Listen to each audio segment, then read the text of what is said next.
Hey guys, I'm Karan Bilani from Mobius Scrub and we're reviewing the Samsung Galaxy A5, the 2017 edition. Samsung also released the A7 alongside, which is an elder brother to the A5, and you can watch the review if you'd like. The A5 comes with an Android 6.0 Marshmallow with Samsung's latest Grace UI on a 5.2-inch Super AMOLED Full HD display, powered by an octa-core processor and 3GB of RAM with 32 gigs of internal storage. Interestingly, the A5 is water and dust resistant, and it comes with a fingerprint sensor, some features that usually used to belong to the flagship devices. The A5, like the A7, really reminds me of the Galaxy S7 from its physical appearances. Anyway, digging into the box, you've got your quick start guide, a fast charger to go with the USB Type-C cable, I suppose. Samsung's been moving its newer devices to be Type-C, given that it's soon going to become the universal port type for everything. There is a Type-C to microUSB converter adapter available inside the box, so you can still use a microSD wire if you wanted to. You've got your regular in-ear headphones to listen to music and carry on telephonic conversations. The Galaxy A5 2017 is powered by an octa-core processor backed up with 3GB RAM and comes, as I said, with 32 gigs of internal storage, out of which 22GB is available for the user. You can extend storage by 256GB using a microSD card. It's got a 3000 mAh battery, which can almost last you the entire day with extreme active usage. And because it's 5.2-inch Full HD, the screen density is 424 pixels per inch.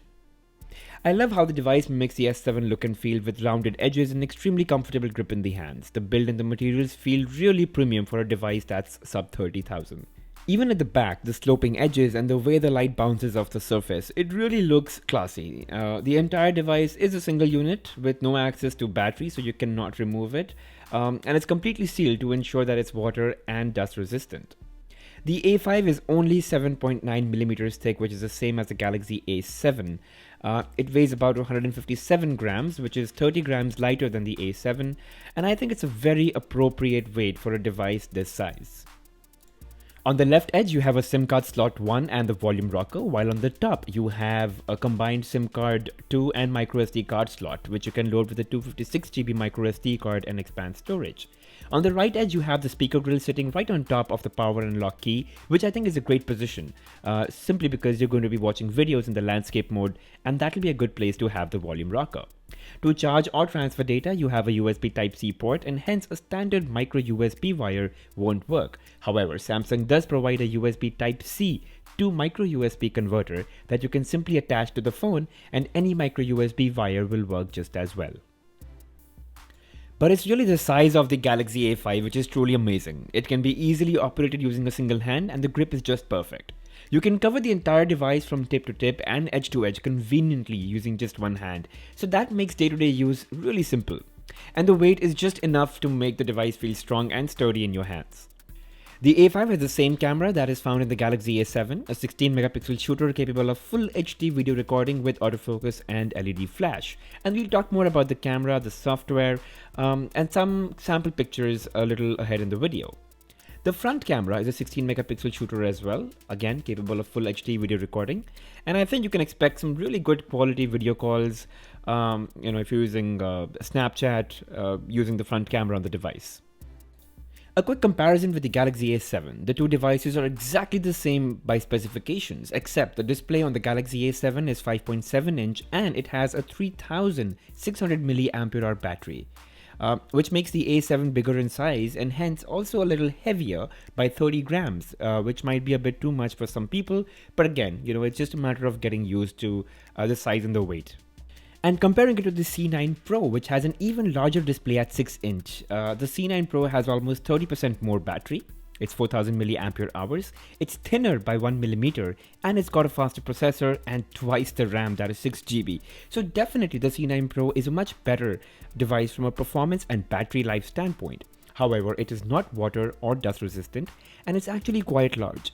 It also does not support Samsung Pay, which the A7 and the A5 both of them do.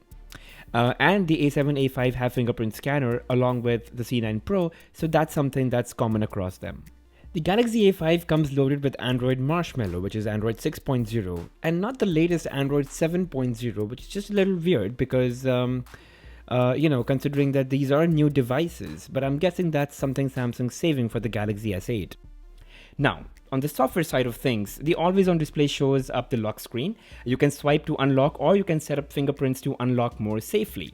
You've got shortcuts to phone dialer and a camera that can directly take you to those apps, since those are quite widely used. And the fingerprint sensor is fairly quick, as you can see. So let's talk about the display real quick. The Galaxy A5 has a 5.2-inch display with Full HD resolution, that's 1920 by 1080 pixels. And it's actually quite sharp, it's well detailed, and the screen really pops the colors. It's Super AMOLED, guys. The good thing is Samsung does not bloat your smartphone with much of its own software. It does give you some of the basics like radio, smart secure folder, Opera Max browser, and then a couple of nifty apps like voice recorder, S-Health, a really awesome email client of its own, and then you have the entire suite of Google apps, including Google Photos, and some important Microsoft apps like Word, Excel, PowerPoint, OneNote, and Skype. You've also got Samsung Pay, which is probably the most talked about introduction with the release of the A7 and the A5, and we'll talk more about it in the video ahead. Now, there are some other apps like Samsung Notes that really help you get together your notes and help you keep them organized. You can use them to create lists, notes, or handwritings. The new Grace UI is really fresh, and it adds subtle animations and effects that truly enhance user experience, and the way it looks and feels is really good. You can even see that the notification panel with all the setting toggles is also brand new in the way it looks and works. You don't have to get into settings screen to change things anymore. The A7 gives you immediate actions with the notification panel. Whether it's Wi-Fi or Bluetooth, power saving, you can just tap on the arrow and it will show you the options pertaining to that setting and allow you to select it there and then. Even if you go into the settings page, you would see a fresh settings menu with very minimal design and pleasant colorful icons. The 3GB RAM and the octa-core processor work really well together to deliver a fast and seamless user experience. Whether it's opening and closing apps, or it's multitasking, or it's moving from one app to the other, all of that is really quick. You can see in the video here that the Galaxy A5 performance is quite snappy, and that's pretty awesome. You can create multitasking windows thanks to the large 5.2-inch display. You can even work on two apps together simultaneously. And you can even make a bubble out of an application to launch it anytime, anywhere. So for example, I've got the SMS icon right here, or it could be a WhatsApp icon if that's something that you use very frequently. The highlight really is that this is one of the first smartphones to be sold for the first time with Samsung Pay preloaded. It is definitely one of the best innovations Samsung has ever come up with. It's really the most convenient way to use your credit cards without actually carrying them ever with yourself. I went to refuel my car, and at the gas station, the staff presented the credit card swiping machine to me. All I had to do was tap my phone with the credit card selected. The machine would ask for the amount, which the staff entered, and then I just had to enter my credit card PIN. That's it. And the payment was accepted, and I was on my way. And the process is really simple to set up. Scan your card, enter information, accept the terms and conditions, verify using SMS or by calling the bank, enter the OTP or the password that you get, and your card is verified. That's it, and you can add more cards also, and then you get a couple of offers from HDFC Bank in terms of 5 times the reward, ICICI Bank. You've got Paytm 100% cashback on movie tickets, obviously up to a certain limit, and then you've got 20% cashback on SC Bank cards, and then the SBI cards, Axis Bank, just plenty. You can add more credit cards or debit cards, and you can also add Paytm as an option. And to use, it's really simple. Just swipe up, select your card, apply your fingerprint or enter a PIN, and then tap on the machine. That's it. Now, with the Grace UI, there are also a couple of interesting features like device maintenance, which takes care of your, it tells you where your battery is being used, where your storage is being consumed, where all your RAM is being utilized, and whether your phone is secure or not. You can go into battery and you can actually look at battery usage, which apps are really consuming a lot of battery. There are a couple of power saving modes as well, which increases how much your battery is spending by shutting down a couple of features or minimizing them. So mid does all of these things that you can see. Max does a lot of these things. So depending upon what kind of things are being utilized on your smartphone, the phone auto optimizes your battery usage. And there's also an app power monitor, which automatically, monitors apps for, if in case you're using a lot of battery, and it shuts down the background processes to really save on to battery life. And I've actually seen that happen on the Galaxy C9 Pro. I'm sure that's the same on the A7 as well as the A5.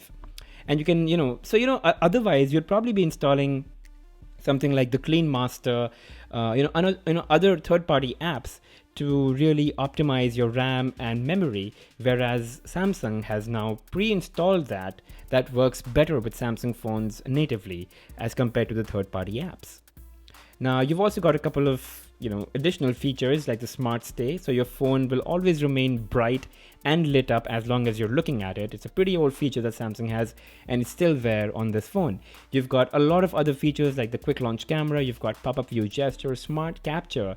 You can just swipe to take a screenshot, and you can press the home button 3 times to reduce the screen size, the effective screen size that is. And it's just a lot easier to use when your other hand is busy or you're eating or something.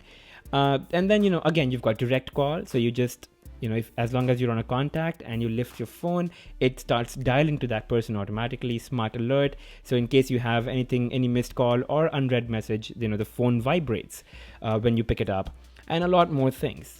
Now let's talk about the camera and the camera app. You can double tap the home button to launch the camera quickly from anywhere, and you can keep that turned on or off depending on how you like it. You can tap to focus. You can shift the light bulb slider to increase or decrease the exposure. The camera is quite snappy, as you can see. As long as I'm pressing the button really quickly, it takes all the pictures. You've got multiple filter options. You can reduce or increase the strength of the filter. And you can obviously download more of these if you wanted. You've got a download button on the top right, as you can see right here. And then you do have about 9 of them over here. You can download more filters. And if you swipe right, you would see a lot of these camera modes available. And you've also got hyperlapse, which I think is a great thing. Now, I did take some samples from the camera, and as you can see, even from a macro perspective, it does a decent job. It's not as good as a picture that might have been taken using the Galaxy S7 or the S7 Edge, but again, they're very expensive smartphones, they're flagship devices, so you can't expect that. But they're great for, uploading on Instagram or doing, or on Facebook or Snapchatting for that matter. It's not the best camera out there, but for a 33,000 rupee phone, I think it does a pretty decent job. I also took video footage while I was driving, and I had my friend shoot. This is a full HD video taken at 30 frames per second because that's what the camera offers. Again, it's not as shaky, even while driving on Indian roads. This is fairly a stable video that the camera gave out, and the quality is pretty decent as well. This is a 720p video that you're watching onto YouTube, but this was shot at full HD. And again, if you go into settings, you'd see that there are quite a few options available. The default camera setting is to 12 megapixel, 16 megapixel, and you can take it down to 12 megapixel if you wanted super wide shots, which is what I do actually. And you've got the capability to also shoot 1:1, the Instagram videos by default within the camera itself, which I think is quite an interesting integration or interesting addition. And then you've got some options for the front camera, which again, as you can see, can take full HD videos. And you have a couple of options that you can play around with from a settings standpoint. And you can also configure your volume buttons to either take pictures, take a video, or simply reduce and increase the volume, which is fine. Overall, the Galaxy A5 for its price is pretty amazing smartphone. I think it looks gorgeous and quite premium for a smartphone that's less than 30,000 rupees. Now, while it does look like the Galaxy S7 to some extent, it does not quite have the same camera quality as the S7. But that's alright, it's still pretty decent. And with 3GB of RAM, octa-core processing, and a decent 3000 mAh battery, the phone would definitely sail through the day without any issues. And the fact that it has or it supports Samsung Pay should be yet another bonus point for buying this phone. I definitely recommend buying this phone if you're looking for a smartphone within the range of 30,000. However, you can also consider buying the OnePlus 3 or the OnePlus 3T because they're also in the same range, and they also come with fast charging and a pretty good camera as well. So thank you for watching, guys. Do let me know if you have any questions. Leave them in the comment section below. Do not forget to like the video and do subscribe.